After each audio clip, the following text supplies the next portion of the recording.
Mother Bear refused discharge papers till baby was cleared. What happened next was shocking. Let us know where you're watching from. If you love my content, consider supporting it with a super thanks. Also, don't forget to like and subscribe. It'll help us to remain in touch with amazing people like you. The rain hammered against the windows of Cedar Valley Hospital like angry fists. Inside the maternity ward, Dr. Meredith Kane pulled her stethoscope from around her neck and rubbed her tired eyes.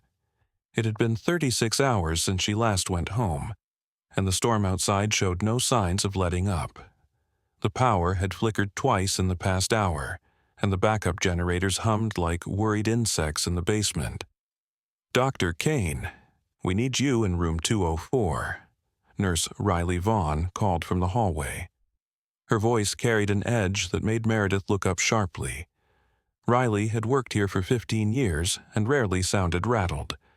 Meredith walked down the dimly lit corridor, her shoes squeaking against the polished floor. The hospital felt different tonight. Quieter, more tense. Even the usual sounds of crying babies and beeping monitors seemed muffled by the storm. When she pushed open the door to room 204, her breath caught in her throat. A massive brown bear sat in the corner of the room, not pacing, not growling, just sitting, like a patient waiting for news. Her dark eyes were fixed on a small makeshift bed where a bear cub lay wrapped in white hospital blankets. The cub's breathing was shallow, and a tiny IV line ran into its front paw. "How long has she been like this?" Meredith whispered to Riley, who stood frozen by the door. 3 hours, ever since we brought them in. She hasn't moved, hasn't eaten. Won't let anyone near the cub except Dr. Foster." Dr. Samuel Foster looked up from where he was checking the cub's vital signs. His hands shook slightly as he moved the stethoscope. "The cub was caught in a steel trap about 5 miles from here. A hiker found them and called it in. Animal Control brought them here because it was closer than the wildlife center." The mother bear's ears twitched at the sound of their voices, but she didn't turn around. Her massive body remained perfectly still, a mountain of fur and protective instinct. "The discharge papers are ready," Riley said quietly. "Animal Control wants to move her to the wildlife sanctuary in the morning, but she won't leave." Meredith had seen many things in her 20 years as a doctor, but nothing like this. The bear's eyes held something she recognized, the same desperate hope she had seen in countless human mothers waiting for news about their children. Thunder rolled across the sky, and the lights flickered again. In that moment of darkness, Meredith heard something that made her heart skip. From the room next door came the soft cry of a human baby. The bear's head turned toward the sound. Her ears perked up, and for the first time since arriving, she stood up. All 600 pounds of her moved with surprising grace toward the wall that separated the two rooms. "That's the Morrison baby," Riley whispered. "Born yesterday. Parents went home to get some rest." The bear pressed her massive paw against the wall and made a sound Meredith had never heard before. It was low and gentle, almost like humming. The crying from next door stopped immediately. Dr. Foster looked at Meredith with wide eyes. "Did she just calm a human baby?" Meredith finished. "Yes, I think she did."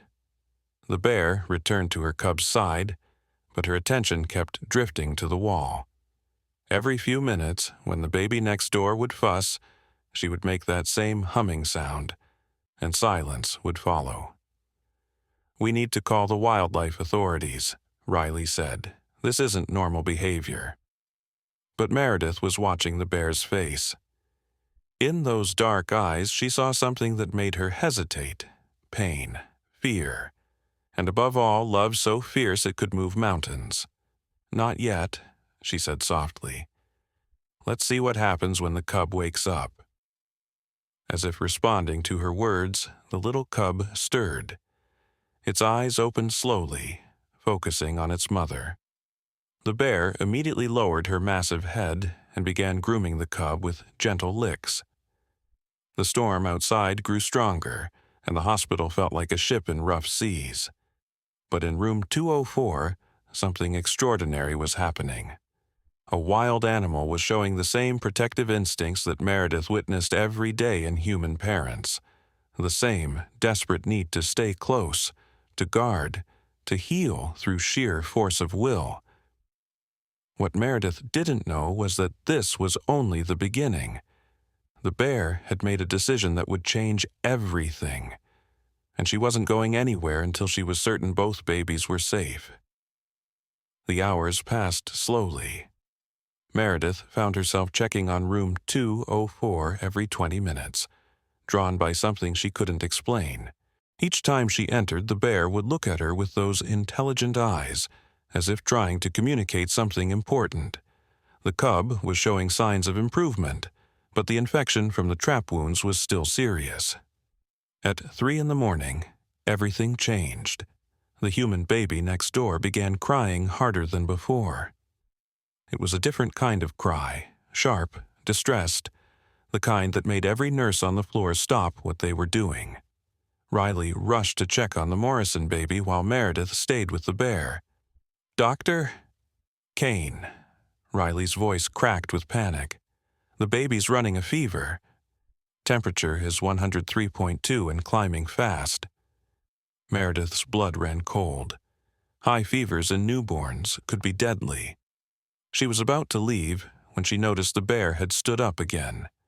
This time, she wasn't just listening. She was pacing, her massive body moving back and forth in the small room. Her breathing became heavier, and she made that humming sound again, but louder, more urgent. "She knows," Dr. Foster whispered. "Somehow she knows the baby is in trouble." The bear suddenly stopped pacing and looked directly at Meredith. Then she did something that made everyone in the room freeze.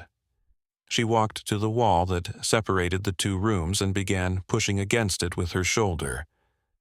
Not aggressively, but with purpose, as if she was trying to get through. "What is she doing?" Riley asked from the doorway. The bear looked back at her own cub, then at the wall, then at Meredith. Her message was clear as day. She wanted to be near both babies. "This is crazy," Riley muttered. "We can't let a wild bear near a human infant." But Meredith was remembering something her grandmother used to tell her. Stories about animals that could sense illness, predict storms, know things that humans couldn't understand.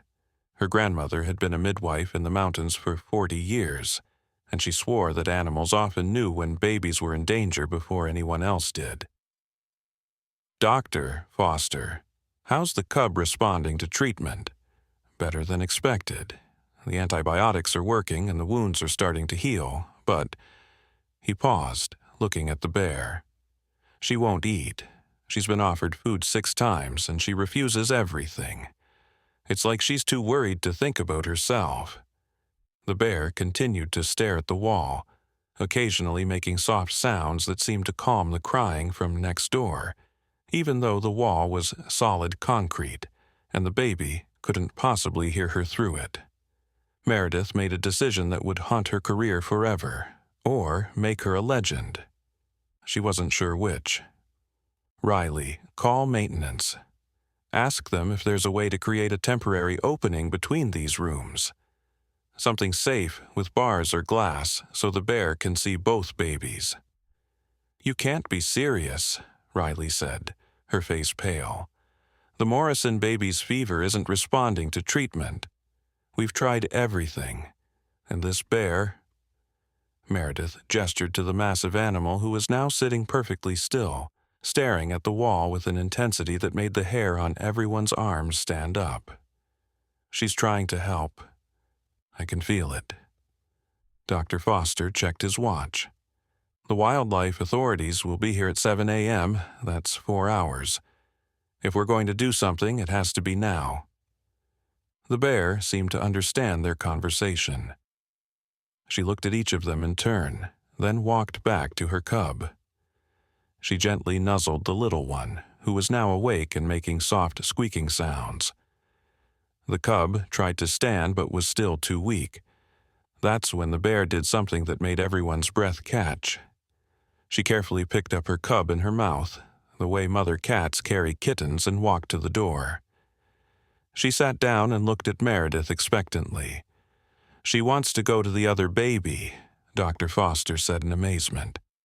"She's willing to carry her own injured cub to help a human infant she's never seen."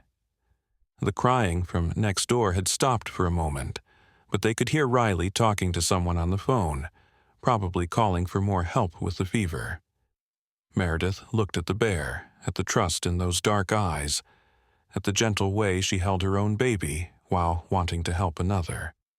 She thought about all the mothers she had seen over the years, the lengths they would go to protect their children, the instincts that went beyond logic or explanation. "Get me security," she said quietly, "and call Dr. Martinez from Pediatrics. Tell him we need him here immediately." "What are you planning?" Dr. Foster asked. "Something that's either going to save 2 babies or end my career," Meredith replied. "Maybe both." The bear continued to wait by the door, her cub cradled safely in her mouth, her eyes never leaving Meredith's face.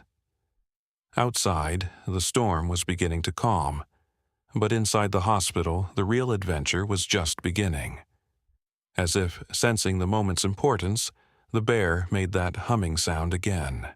This time, it seemed to echo through the walls, and from the next room came the sound of a baby's cry softening to a whimper. Meredith realized that she was about to make a choice that would change everything, not just for the babies, but for everyone who believed they understood the boundaries between wild and tame, between animal instinct and human compassion. The bear waited patiently, as if she had all the time in the world, but her eyes said something different. They said that time was running out, and she was the only one who could help. 20 minutes later, the situation had escalated beyond anything Meredith could have imagined. Security guards flanked the hallway, their hands resting nervously on their radios. Dr. Elena Martinez, the head of pediatrics, stood outside room 204 with her mouth hanging open, staring at the massive bear who was still holding her cub and waiting by the door. "You want me to let a 600-pound wild animal into the same room as a critically ill newborn?" Dr. Martinez whispered, her voice barely audible. "The baby's temperature is now 104.1, Riley reported, her face grim. "Nothing we're doing is working. The antibiotics aren't taking effect fast enough." Meredith watched the bear's face as they spoke. Every time someone mentioned the baby's condition, the bear's ears would flatten against her head, and she would make a low, worried sound. It was the same sound human mothers made when they were terrified for their children. "There's something else, Doctor," Foster said, checking his tablet. "I've been researching the cub's injuries. The trap that caught her wasn't set randomly. There's been a pattern of illegal trapping in the forest near the Morrison family's cabin. This bear might have been protecting the area where the baby was born." The implications hit everyone at once. The bear wasn't just a random wild animal. She had been guarding the territory where the human baby had spent its first days of life. In her mind, both babies were hers to protect. "That's impossible," Dr. Martinez said, but her voice lacked conviction. "Is it?" Meredith asked. "Bears have territories that span miles. They know every family, every scent, every sound in their domain. If the Morrison family has been staying at that cabin for months preparing for the birth, she would have known about the pregnancy." The bear suddenly lifted her head and looked directly at Dr. Martinez. Then she did something that made everyone's blood run cold. She gently placed her cub on the floor and walked over to the pediatrician. The security guards tensed, hands moving to their weapons, but the bear simply sat down in front of Dr. Martinez and extended one massive paw. She's offering to shake hands," Dr. Martinez whispered. "She's asking for permission," Meredith corrected. "She's asking you to trust her." Dr. Martinez looked at the extended paw, then at the bear's face. Those dark eyes held no aggression, no threat, only desperate concern and a plea for understanding. "This is against every protocol we have," Dr. Martinez said, but she was already reaching out her hand. The moment their skin touched fur, something electric passed between them. The bear's paw was warm, surprisingly gentle, and she held the contact for exactly 3 seconds before withdrawing. "Oh my God," Dr. Martinez breathed. She's trying to communicate." From the next room came a sharp cry, followed by Riley's panicked voice. "Temperature's spiking to 104.8. We need to do something now." The bear immediately stood and walked back to her cub. She picked up the little one again and looked at Meredith with such intensity that it felt like a physical force. "She's not going to hurt the baby," Dr. Martinez said suddenly. "She's going to heal it." "That's not possible," one of the security guards said. "Animals don't heal humans."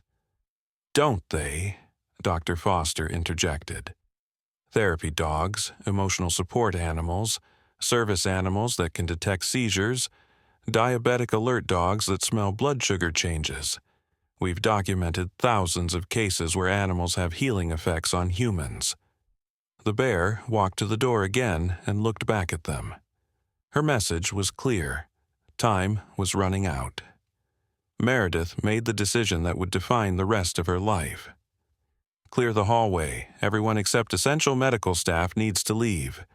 Dr. Martinez, get your equipment ready. We're moving the Morrison baby to this room." "You're serious?" Dr. Martinez asked. "Look at her," Meredith said, pointing to the bear.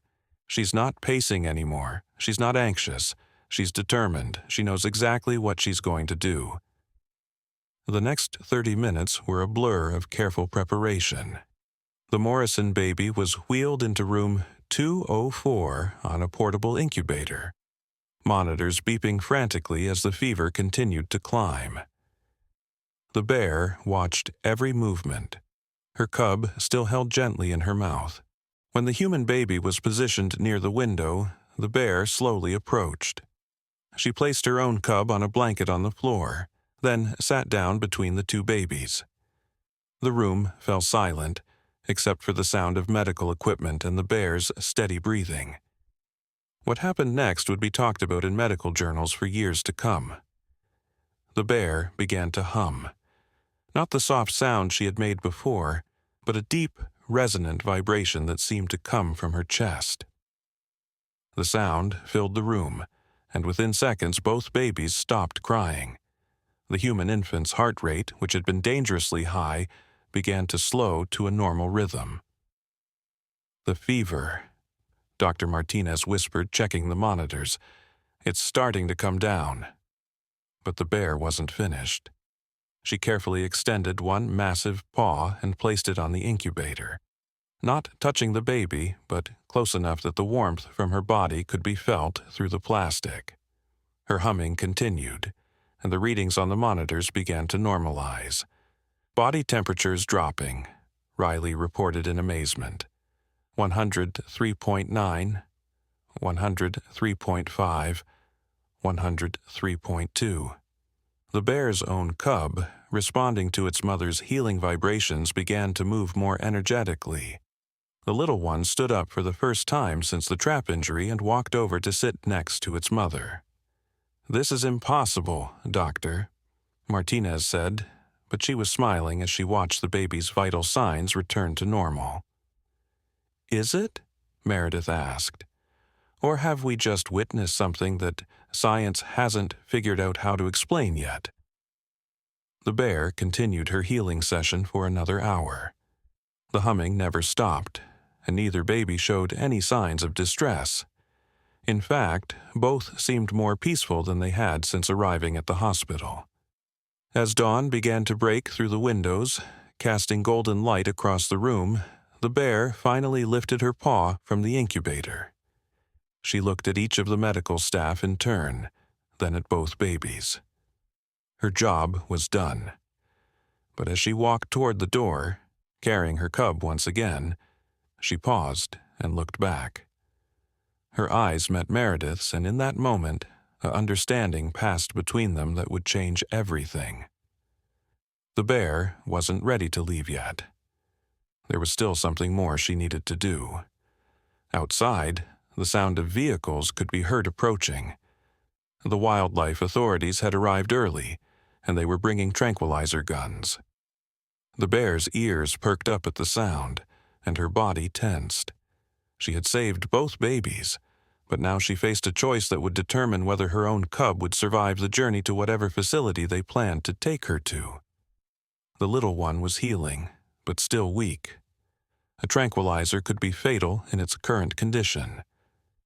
The bear looked at Meredith one more time, and in her eyes was a question that made the doctor's heart break.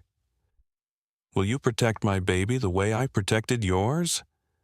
Before Meredith could respond, heavy footsteps echoed down the hallway.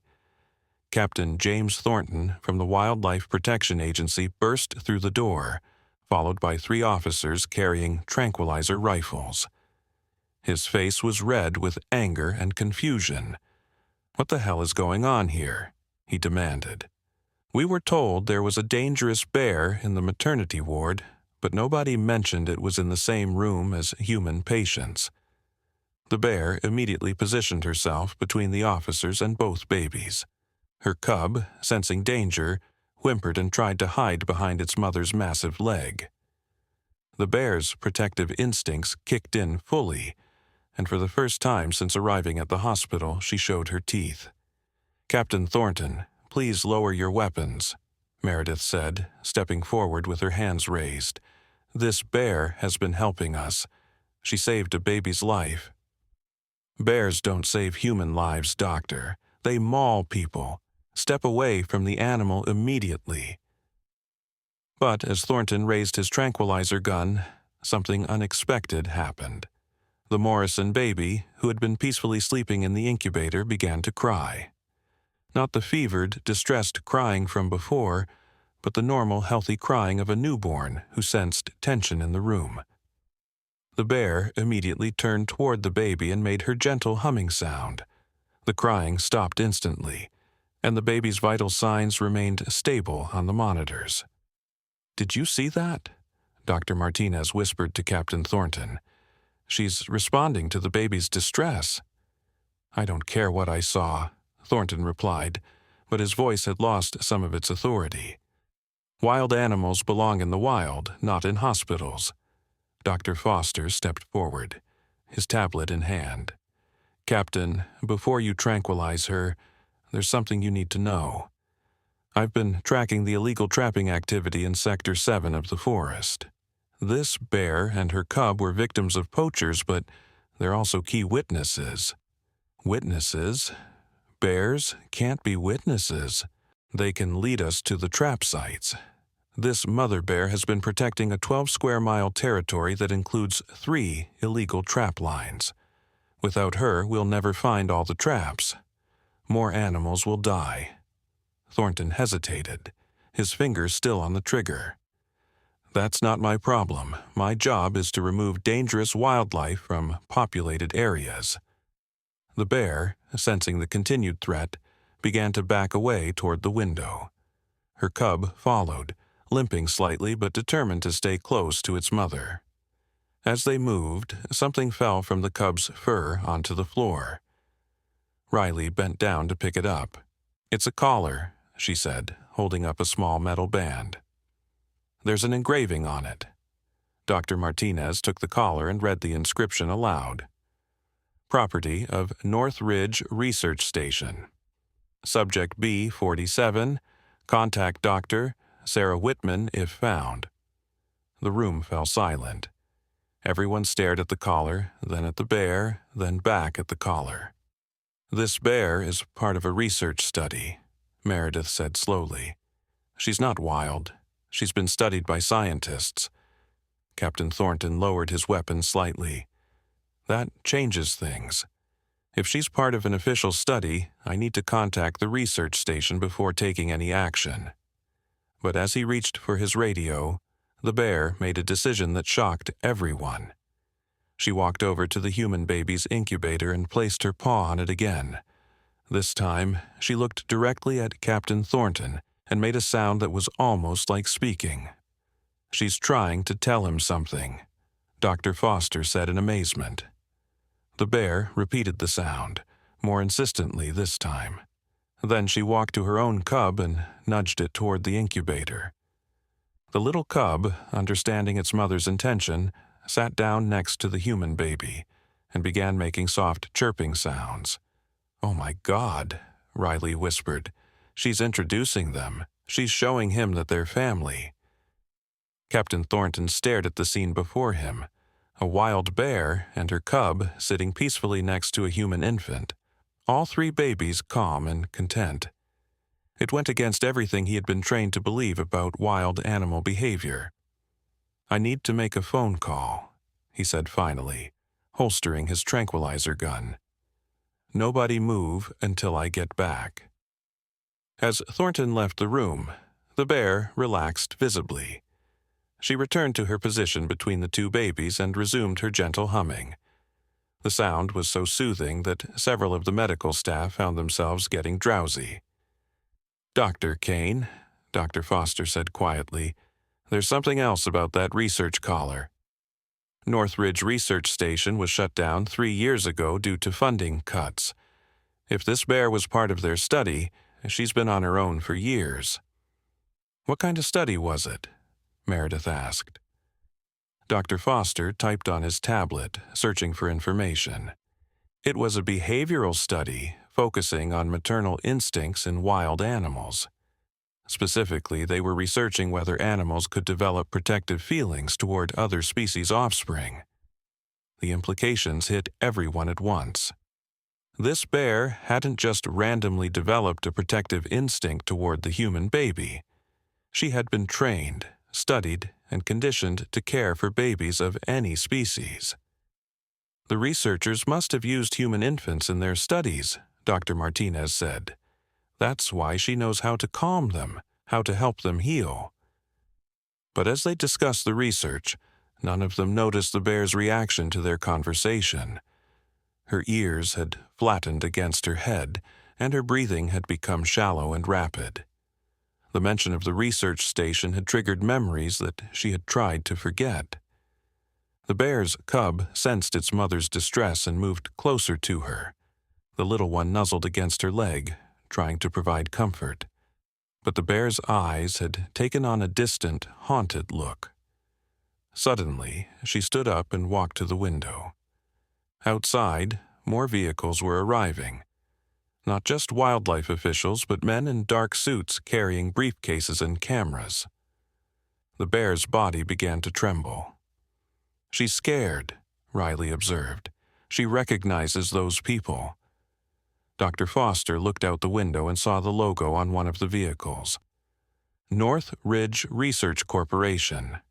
They're not shut down, they've been privatized. The bear backed away from the window and moved protectively over both babies. Her message was clear. She wasn't going to let them take the babies away for research. "We have a problem," Meredith said, watching the bear's increasingly agitated behavior. "If this bear was part of experiments, and if these people are here to reclaim her, then both babies might be in danger." The bear looked at Meredith with eyes full of pain and memory. In that moment, the doctor realized that this wasn't just about protecting babies from illness or injury. This was about protecting them from people who saw them as test subjects rather than living beings deserving of love and care. The bear had escaped from the research facility once before. She wasn't going to let them take her back, and she wasn't going to let them take the babies either. As the sound of footsteps echoed down the hallway again, this time accompanied by voices discussing retrieval procedures and continuation of research protocols, the bear made a sound that chilled everyone in the room. It wasn't a growl or a roar. It was the sound of a mother who had lost everything once before and was prepared to fight to the death to prevent it from happening again. The real battle was about to begin, and the stakes were higher than anyone had imagined. This wasn't just about one bear and two babies anymore. This was about the difference between scientific research and human compassion, between treating living beings as subjects or as family. The bear positioned herself in front of the door, her cub safely behind her, the human baby's incubator within her protective reach. Her eyes never left the doorway as the footsteps grew closer. Whatever was about to happen, she was ready for it. The question was, were the humans ready to stand with her or against her? The door burst open, and Dr. Sarah Whitman entered with 3 assistants in white lab coats. She was a tall, stern woman with silver hair pulled back severely, and her eyes immediately locked onto the bear with a mixture of relief and irritation. "B-47, there you are," she said in a cold, clinical voice. "You've caused us quite a bit of trouble." The bear's reaction was immediate and terrifying. She rose to her full height, which was nearly 7 feet, and let out a roar that shook the windows. Her cub cowered behind her, and the human baby's monitor began beeping frantically as its heart rate spiked from the sound. "Don't use that designation," Meredith said firmly, stepping between Dr. Whitman and the bear. Her name is Luna." The name came to her suddenly, inspired by the way the bear had watched over both babies through the long night. "Animals don't have names, Dr. Kane. They have research designations. B-47 is property of North Ridge Research Corporation, and we're here to retrieve our asset." Luna's eyes flashed with rage at the word asset. She moved closer to both babies, her protective stance unmistakable. "She's not property," Dr. Martinez said, joining Meredith. "She's a living being who just saved a human child's life." Dr. Whitman laughed coldly. "Of course she did. That's what we trained her to do.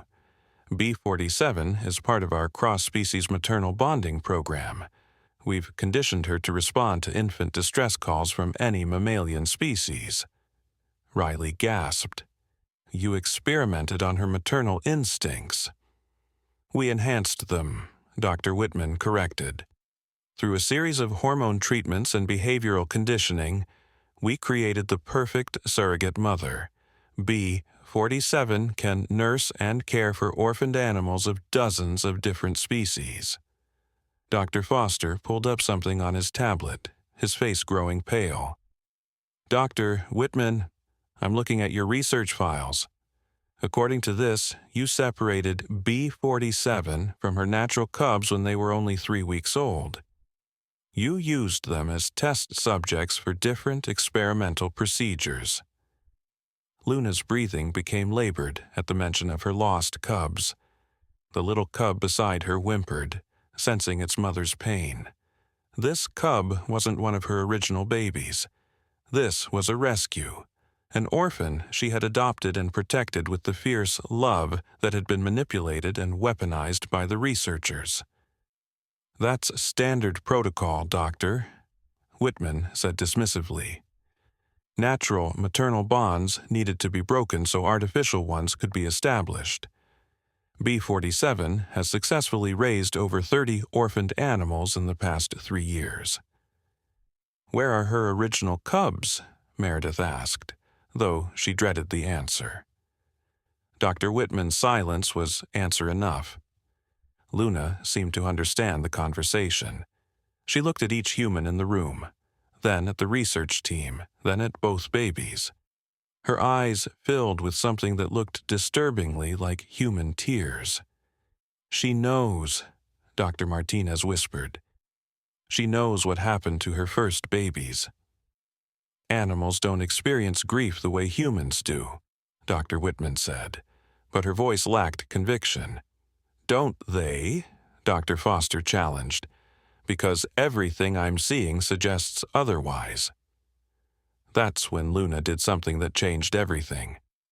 She walked to the human baby's incubator and gently placed her paw on top of it. Then she looked directly at Dr. Whitman and shook her head. It was a deliberate, unmistakable gesture of refusal. "She's saying no," Riley breathed. "She's refusing to let you take the baby." "The baby isn't part of our research," Dr. Whitman said impatiently. "We only need B47 and her current ward." Luna's response was swift and decisive. She scooped up her cub and positioned herself so that the human baby's incubator was directly behind her. Her message was clear. To get to any of the babies, they would have to go through her.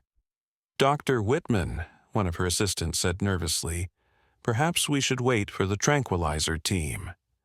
"That won't be necessary, Doctor," Whitman replied, reaching into her briefcase. She pulled out a small device that looked like a remote control. B47 has been fitted with a compliance chip. One press of this button and she'll become completely docile. Luna's eyes widened with terror as she saw the device. She began backing toward the window, trying to keep both babies within her protective reach while getting as far from Dr. Whitman as possible. "You put a shock collar on her?" Meredith asked, horrified. "Not a shock collar. Something much more sophisticated. The chip releases a neurotoxin that temporarily paralyzes the subject's ability to feel protective instincts. She becomes compliant and easy to handle." Dr. Foster stepped forward, his medical training taking over. "That's barbaric. You're chemically suppressing her ability to love and protect." "We're controlling her behavior for research purposes," Dr. Whitman said, raising the device. "Now, everyone step away from B47 so we can activate the compliance protocol." But before she could press the button, something unexpected happened. The Morrison baby began to cry again, but this time it wasn't from distress. It was the sound babies make when they're reaching for something they want. The infant had somehow shifted in its incubator and was stretching its tiny hand toward Luna. Luna looked down at the baby, then at her own cub, then at the device in Dr. Whitman's hand. In that moment, she made a choice that would echo through the research facility's records forever. She placed her paw on the incubator and began to hum. But this time, the sound was different. It was deeper, more powerful, and it seemed to resonate through the entire building. Windows vibrated, monitors flickered, and everyone in the room felt it in their bones. "What is she doing?" Dr. Whitman demanded, but her voice was shaking. "She's calling for help," Dr. Foster realized. "That's not just humming, it's a distress call." The sound continued for nearly a minute, growing stronger and more urgent. Then, from somewhere outside the hospital, an answering call echoed across the forest. Then another, then another. "Oh no," Dr. Whitman whispered, her face going white. "She's calling the others." "Others?" Meredith asked. "The other test subjects. B47 wasn't the only bear in our program. There were 12 of them, and they all escaped during a facility breach 6 months ago. We've been tracking them ever since." The answering calls were getting closer. Through the window, they could see dark shapes moving through the forest toward the hospital. 11 massive bears, all responding to Luna's call for help. They think of each other as family, Dr. Martinez realized. You took away their natural families, so they formed a new one. Luna continued her call until she was certain all 11 bears were on their way. Then she stopped and looked at Dr. Whitman with eyes full of defiance. The device in the researcher's hand suddenly seemed very small and inadequate. "This changes nothing," Dr. Whitman said, but she was backing toward the door. "We'll call for backup. Animal control will tranquilize all of them." "Will they?" Captain Thornton's voice came from the doorway. He had returned with his radio in hand and a grim expression on his face. "Because I just got off the phone with the Department of Wildlife Conservation. Your research license was revoked 8 months ago for violation of animal welfare standards. You have no legal authority to reclaim these animals." Dr. Whitman's face went from white to red. "That's impossible. We have federal backing." "Had federal backing," Thornton corrected. Past tense. "As of right now, you're trespassing in a medical facility and threatening the safety of patients and staff." The sound of approaching bears was getting louder. They weren't roaring or making threatening sounds. They were humming, just like Luna, creating a harmony that seemed to calm everyone in the room except the research team. "Dr. Whitman," Meredith said quietly, "you have a choice. You can leave peacefully, or you can try to explain to 12 protective bears why you want to take their family member away." Through the window, they could see the first of the bears emerging from the forest. It was massive, even larger than Luna, with scars across its face that spoke of hard-won freedom. Behind it came the others, all moving with purpose toward the hospital. "They won't attack," Dr. Whitman said, but her voice was uncertain. "The conditioning should still hold." "Should it?" Dr. Foster asked. "Because according to your own research notes, the conditioning breaks down when the subjects experience severe trauma or form strong emotional bonds outside the laboratory setting." Luna looked at the approaching bears, then at the babies, then at Dr. Whitman. Her choice was made. She had found her real family, both the bears who had escaped with her and the babies she was protecting. No one was taking any of them away. The lead bear reached the hospital and pressed its massive paw against the window of room 204. Luna pressed her paw against the glass from the inside, and for a moment the two bears touched through the barrier. The connection between them was visible to everyone in the room. "They're not just animals," Riley said in wonder. "They're a family." Dr. Whitman looked at her device, at the bears outside, at Luna's determined stance, and at the hospital staff who were clearly prepared to protect both bear and babies. She was outnumbered, outmaneuvered, and out of legal options. But as she prepared to retreat, she made one last desperate attempt to assert control. She raised the device and pointed it at Luna. "If I can't have B-47, then I'll make sure no one can." Her finger moved toward the button that would flood Luna's system with neurotoxins, not to make her compliant, but to shut down her protective instincts permanently. It would leave her alive, but incapable of love, care, or maternal feeling. The button was halfway down when something extraordinary happened. The human baby in the incubator began to glow with a soft, warm light. Everyone stared in amazement as the light grew brighter, encompassing not just the baby but Luna and her cub as well. The device in Dr. Whitman's hand sparked and went dead, its circuitry overloaded by an energy source no one could explain. "What? What is happening?" Dr. Whitman stammered. Meredith looked at the glowing babies and the peaceful expression on Luna's face, and she realized that they had witnessed something far beyond science or research. They had witnessed the power of pure, unconditional love to protect and heal. The light faded slowly, leaving behind a room full of people who would never quite see the world the same way again.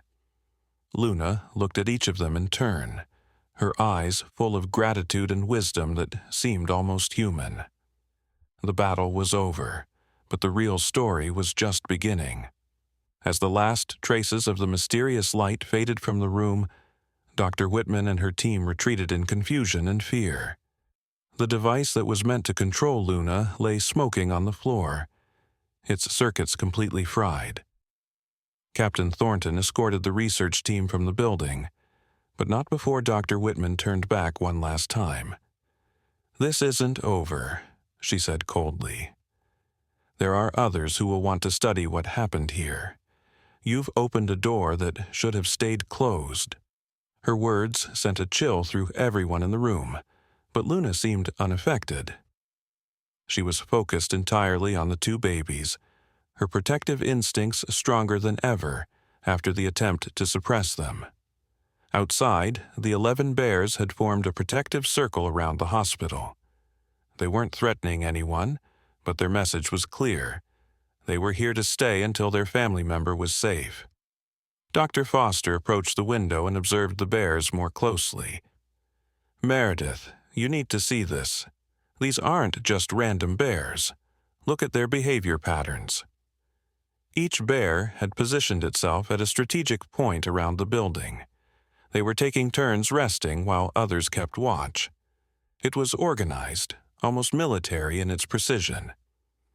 "They're working as a coordinated unit," Dr. Martinez observed.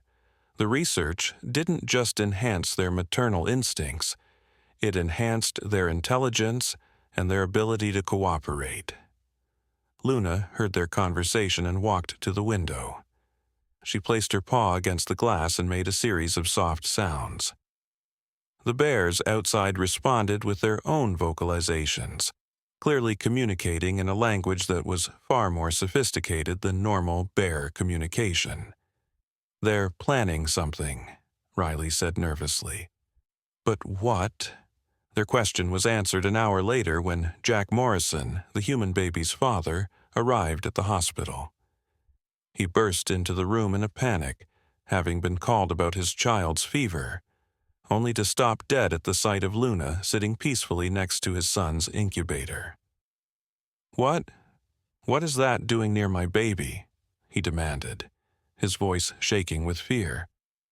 "Mr. Morrison, please stay calm," Meredith said. "This bear saved your son's life. The fever broke because of her intervention." "That's impossible," Jack said, but he could see his son sleeping peacefully, the monitors showing all normal readings. "Bears don't save human babies, they eat them." Luna looked at Jack with patient eyes, then gently touched the incubator with her paw. The baby stirred and made a soft cooing sound, reaching toward the bear's massive paw through the plastic barrier. "Your son recognizes her," Dr. Martinez said softly. "Look at how calm he is. Look at how he's reaching for her." Jack stared at his child's reaction to the bear, his fear slowly being replaced by wonder. How is this possible? That's when Dr. Foster made a discovery that changed everything. He had been analyzing the hospital security footage from the past 24 hours, looking for clues about the mysterious light. What he found was far more significant than he had expected. "Mr. Morrison, I need to ask you some questions about your wife's pregnancy. Did she spend time in the forest near your cabin during the last few months?" "Yes, she loved walking in the woods. She said it helped with her morning sickness.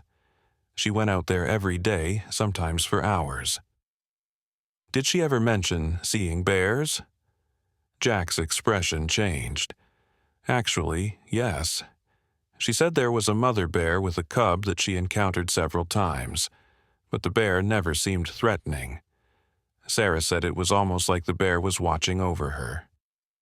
Luna's ears perked up at the mention of Sarah Morrison. She made a soft sound and touched the incubator again, more gently this time. That was Luna, Meredith realized.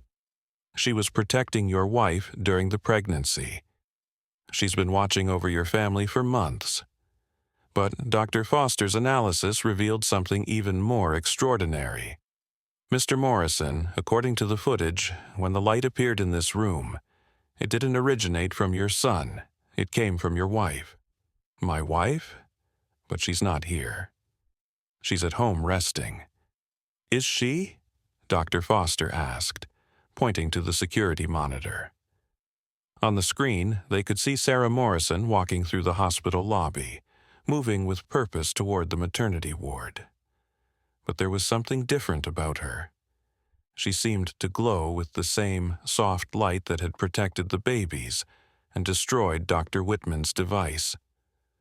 "That's not normal human behavior," Dr. Martinez said. "Something fundamental has changed in your wife." Luna suddenly became agitated, not with fear, but with excitement. She began making urgent sounds toward the window, and the bears outside responded by moving closer to the building. They were preparing for something important. "She's coming," Riley said, watching Sarah Morrison on the security feed. "And the bears know it." When Sarah Morrison entered room 204, the atmosphere in the room shifted dramatically. She was a small, delicate woman with flowing brown hair, but she carried herself with a confidence and authority that seemed to fill the space. Luna immediately approached her and, to everyone's shock, bowed her massive head in what could only be described as reverence. "Hello, Luna," Sarah said softly, placing her hand on the bear's head. "Thank you for protecting my son." "Sarah," Jack said in amazement. "You can talk to her?" "I can understand her," Sarah corrected. "Just like she understood me during all those walks in the forest. We've been connected since the early days of my pregnancy." Dr. Martinez stepped forward, her medical training taking over.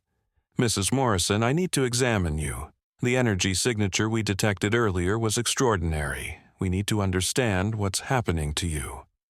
Sarah smiled sadly. "I know what's happening to me, Doctor. The question is whether you're ready to understand it." She walked to her son's incubator and placed her hands on it. The baby immediately calmed, and the monitors showed perfect vital signs.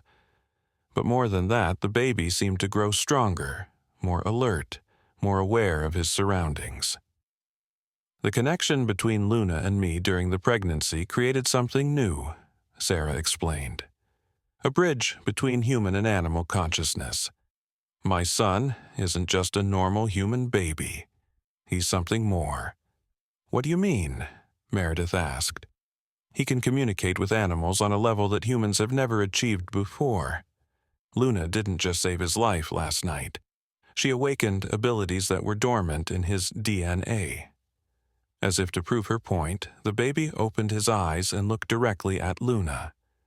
The bear made a soft sound, and the baby responded with what sounded almost like a bear cub's chirp. The two were actually talking to each other. "This is incredible," Dr. Foster said. "We're witnessing the next step in human evolution." But Sarah's expression grew serious. "And that's exactly why we're all in danger. Dr. Whitman's research was never about enhancing animal behavior. It was about creating a bridge between human and animal consciousness. They want to study my son, to replicate what happened naturally between Luna and me." Outside, the bears had moved even closer to the building. Through the window they could see vehicles approaching in the distance. Not wildlife control vehicles this time, but black SUVs with government plates. "They're coming back," Jack said, his voice filled with dread. Sarah looked at Luna, and understanding passed between them. "No, they're not coming back. They're coming for the first time. Dr. Whitman was just the advance team." Luna walked to her cub and gently nudged it towards Sarah. The little bear approached the human woman without fear and allowed her to pick it up. The moment Sarah touched the cub, both she and the young bear began to glow with the same protective light. "Luna wants me to adopt her cub," Sarah said in wonder. "She wants to create a permanent bond between our families." "Sarah, you can't," Jack protested. "It's a wild animal." "No, it's not," Sarah said firmly. "It's our child's brother." The baby in the incubator began to glow as well. And suddenly, all three, Sarah, the human baby, and the bear cub, were connected by threads of light that only they could see, but everyone could feel. "The bond is permanent now," Sarah said. "Whatever happens, our children will be able to protect each other." The black SUVs had reached the hospital parking lot, and men in dark suits were getting out. They moved with military precision, surrounding the building and cutting off all escape routes. "Mrs. Morrison," Captain Thornton's voice came over the intercom. "We need to evacuate the building immediately. Federal agents are demanding access to the maternity ward." Luna looked at the approaching agents, then at Sarah and the babies. Her decision was made. She walked to the window and let out a roar that shook the entire building. It wasn't a call for help this time. It was a declaration of war. The 11 bears outside responded immediately. They charged toward the federal agents, not to attack but to form an impenetrable barrier around the hospital. The agents found themselves face to face with 12 massive bears who were willing to die to protect the babies inside. "They're not going to let anyone through," Dr. Martinez observed. Sarah looked at her husband, at the medical staff who had helped save her son, and at Luna, who had given up everything to protect their family. "Then we need to find another way out." "There is no other way out," Jack said desperately. "We're trapped." But Luna had one more surprise. She walked to the far wall of the room and began pushing against a section that looked no different from the rest. To everyone's amazement, the wall moved, revealing a hidden passage that led directly into the forest. "How did she know about that?" Riley asked. Sarah smiled as the pieces fell into place. "Because she's been planning this for months. Every walk we took in the forest, she was showing me escape routes. She knew this day would come." The sound of helicopters could be heard approaching from the distance. Whatever agency was behind this operation, they were bringing significant resources. "We have to go now," Sarah said, gathering her son in her arms while still holding Luna's cub. But as they prepared to escape through the hidden passage, Dr. Whitman's voice echoed through the hospital's intercom system. "Mrs. Morrison, there's nowhere you can run that we won't find you. Your son is too valuable to lose. Surrender now, and we'll ensure your family is treated well during the research phase." Sarah looked at Luna, at her husband, at the medical staff who had become unexpected allies, and at the 2 babies who represented something entirely new in the world. "Research phase?" she said quietly. "Over my dead body." Luna roared her agreement, and outside, 11 other bears roared with her. The battle for the future of human-animal consciousness was about to begin, and the stakes couldn't be higher. The escape through the forest would be dangerous, but staying meant condemning their children to a lifetime of laboratory experiments. The choice was clear, even if the outcome was uncertain. As they prepared to enter the hidden passage, Sarah made one last promise to the medical staff who had helped them. "If we survive this, we'll find a way to expose what they're really doing. No more animals will suffer like Luna has suffered." The passage led into darkness, but it also led toward hope. Behind them, the sounds of conflict filled the air as bears faced off against federal agents in a confrontation that would change everything. The real adventure was just beginning. Sarah took one last look at the medical staff who had become their unexpected protectors. Dr. Kane, Dr. Martinez, Dr. Foster, and Nurse Riley had all risked their careers to stand with Luna and her family. They would never forget what they had witnessed in this room. "Thank you," Sarah whispered. "All of you." Luna approached each of the medical staff in turn, gently touching their hands with her massive paws. It was her way of saying goodbye, but also of marking them as family. They would always be under her protection now. The passage was narrow and dark, carved into the foundation of the hospital decades ago as an emergency escape route that had been forgotten by everyone except Luna, who had discovered it during her months of surveillance. Jack carried emergency medical supplies while Sarah held both babies, her human son and Luna's adopted cub, who had become siblings in every way that mattered. Behind them, they could hear the chaos as federal agents tried to breach the hospital while 12 determined bears held them back. The sound of tranquilizer guns echoed through the building, but the bears had learned to avoid the darts during their months of freedom. The passage led them deep into the forest, emerging near a crystal-clear stream that reflected the early morning sunlight. Luna immediately checked the area for threats, her senses far superior to any human technology.